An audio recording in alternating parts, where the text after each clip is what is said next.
કોંગ્રેસે દિલ્હી વિધાનસભા ચૂંટણીની તૈયારીઓ કરી લીધી છે. પાર્ટી પૂરી તાકાત સાથે ચૂંટણી મેદાનમાં ઉતરવા જઈ રહી છે. ગુરુવારે જ્યારે કોંગ્રેસે 21 ઉમેદવારોની પ્રથમ યાદી જાહેર કરી ત્યારે તેની તાકાત દેખાઈ હતી. આમાં સૌથી ખાસ નામ સંદીપ દીક્ષિતનું છે કે જે નવી દિલ્હી સીટ પરથી અરવિંદ કેજરીવાલ સામે ચૂંટણી લડશે. જાણકારી મુજબ દિલ્હી ચૂંટણી માટે ગુરુવારે કોંગ્રેસની કેન્દ્રીય ચૂંટણી સમિતિની બેઠક બોલાવવામાં આવી હતી.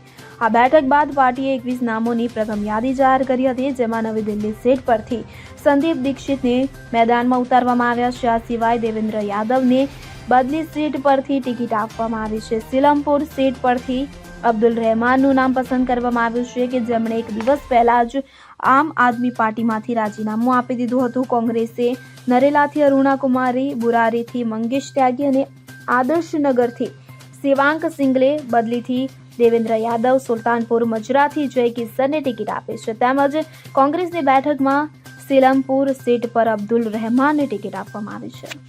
Bureau report CN24 news. હવે જુઓ દેશ દુનિયાની તમામ ખબરો તમારી આંગળીના ટેરવે. ઉઠાવો મોબાઈલ અને Google Play Store પરથી ડાઉનલોડ કરો અમારી CN24 ન્યૂઝ મોબાઈલ એપ.